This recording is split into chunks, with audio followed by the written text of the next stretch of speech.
Sénateur Harder, bon après-midi. Merci, merci la présidente et merci au ministre d'être là. Je suis peut-être une des rares personnes à Ottawa qui pense que le Conseil du Trésor est très important et même c'est thème excitant.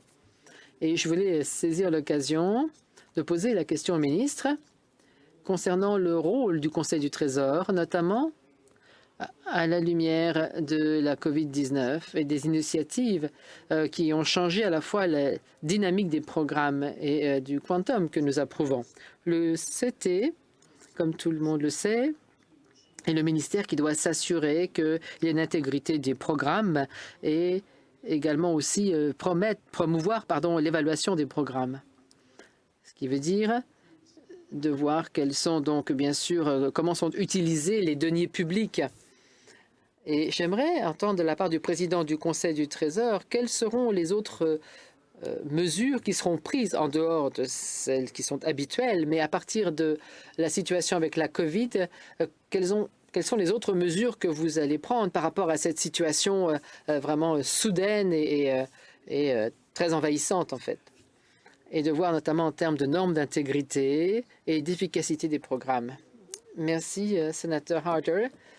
Merci de vos gentilles paroles et de votre soutien quant au rôle du Conseil du Trésor et de son président aussi. Oui, bien sûr, c'est une agence fédérale importante, mais c'est peut-être une agence dont le travail est souvent discret et plutôt en soutien à d'autres agences et autres ministères au sein du gouvernement.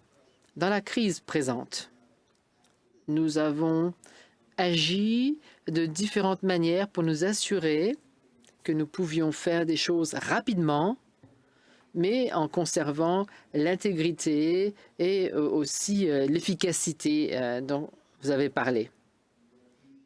Donc le respect des deniers publics. Il a fallu être agile et en même temps rapide et responsable. Alors par exemple, on a envoyé justement une communication claire à tous les ministères, à tous les hauts fonctionnaires, sur tous les niveaux, non seulement une attente, mais une demande en disant quelle que soit la mesure qu'ils mettent en place, parfois de manière assez accélérée, il faut que ces actions-là soient documentées avec des informations totales aux institutions, que cela concernerait également auprès de la vérificatrice générale et autres agences centrales du gouvernement du Canada. Parallèlement, il a fallu aussi être agile et très rigoureux dans notre manière de vérifier, de surveiller les demandes importantes faites dans le domaine de la santé, apporter aussi un soutien à la recherche médicale, aux tests, aux traitements, au développement de vaccins et d'approvisionner aussi à une vitesse qu'on n'a jamais vue auparavant, donc avec le Canada, quand on travaille avec le SPAC. Alors, en ce qui concerne à la fois les technologies, les ressources humaines et aussi la gestion financière qui, donc, en fait, est nécessaire à faire d'après le Conseil du Trésor. Merci. J'aimerais peut-être passer aux activités que j'appellerais de programmation normale. Quelles sont les mesures que vous prenez au sein de votre ministère pour s'assurer que l'intégrité des programmes, des autres programmes en dehors du contexte de la COVID vont être également avoir les ressources nécessaires et bien surveillées et suivies aussi? La réponse courte, ce serait de dire, c'est que nous avons le privilège d'avoir au sein du secrétariat du Trésor un degré d'expertise et de dévouement qui est malheureusement pas suffisamment visible pour la plupart des Canadiens et même pour les parlementaires. Je le sais maintenant parce que cela fait déjà plusieurs mois que je suis au sein du Conseil du Trésor et je peux vous dire que même dans le contexte d'une urgence telle que la COVID-19, il y a eu les efforts nécessaires qui ont été faits pour s'assurer que tous les aspects donc, des travaux du gouvernement pouvaient suivre l'intégrité et surveiller bien les procédures à mettre en place. À nouveau, Et ceci est dû au degré d'expertise et de dévouement des fonctionnaires et puis des engagements, je pense, des différents membres du personnel du Conseil du Trésor envers le pays. Dernière question, en tant que président du Conseil du Trésor, est liée à celle de la transparence.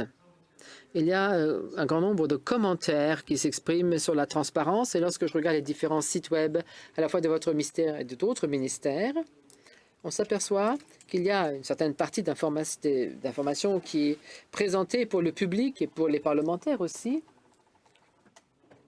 Et l'intérêt non seulement pour leurs informations, mais également pour exiger une reddition des comptes de la part du gouvernement. Et l'un des défis dans ce contexte, c'est que nous avons beaucoup de fenêtres de transparence, mais on ne voit pas toujours le portrait plus général. Alors je me demande si le Conseil du Trésor essaie de voir comment on pourrait réajuster les exigences en termes de rapport sur les résultats, bon, vraiment du côté des résultats, pour tirer bénéfice ou tirer profit des outils électroniques qui ont été mis au point lors de la crise d'ailleurs, à des fins de transparence appropriées et de pouvoir présenter meilleur contexte dans les rapports qui sont présentés par le ministère.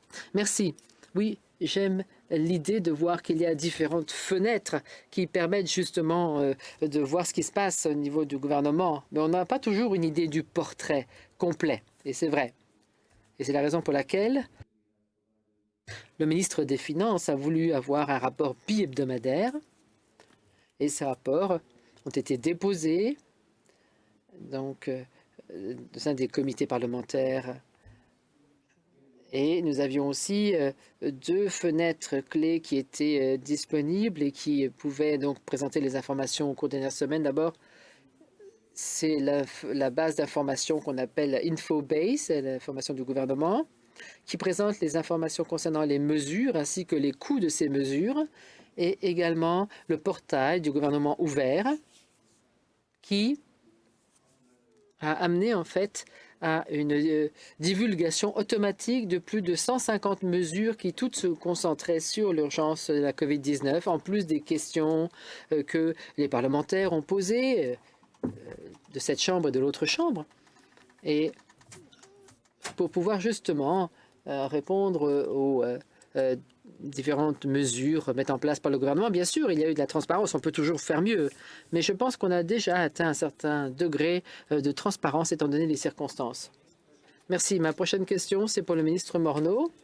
Hier, dans le Financial Times, il y a eu une des journaux qui disait que les propriétés Brookfield essayaient donc d'être après des petits détaillants pour leur faire payer des loyers alors qu'ils ont fermé boutique et alors que eux n'avaient pas payé toutes leurs hypothèques et demandaient un report de paiement. Alors il y a d'autres documents qui ont été reçus à cette fin. Alors comment est-ce que, en fait, ils s'acharnent auprès de leurs locataires alors qu'eux demandent des périodes de grâce envers ceux auxquels ils doivent de l'argent? Je sais que ce n'est peut-être pas une responsabilité directe du ministre des Finances, mais par le passé, vous avez parlé justement un petit peu de l'esprit dans lequel les actions du gouvernement sont entreprises et le soutien que le gouvernement a apporté. Et je vous inviterai à faire un commentaire quant à la manière dont vous voyez la coopération venant de grandes entreprises, de grandes sociétés, lorsqu'on parle justement de mettre en œuvre cet esprit dans le domaine de la responsabilité.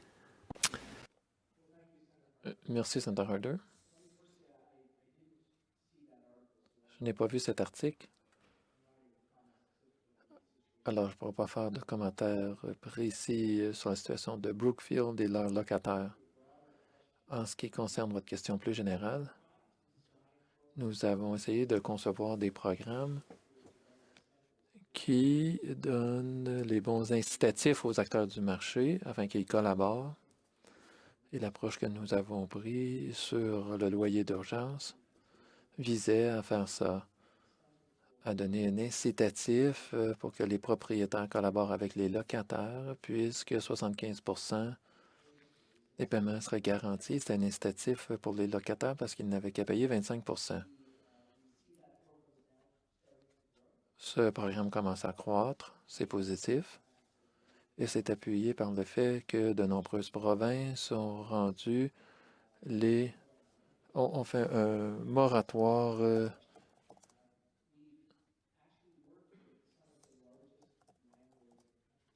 des expulsions. Nous avons discuté avec plusieurs propriétaires, pas Brookfield, mais d'autres grandes institutions qui ont beaucoup de locataires commerciaux.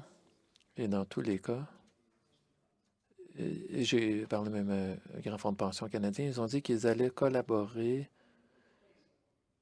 avec l'approche que nous avons mis en place pour régler les défis auxquels les locataires et les propriétaires font face. Mais ils trouvaient que le programme s'ajustait bien ou s'adaptait bien aux défis. Alors, je pense que j'ai la réponse à la question.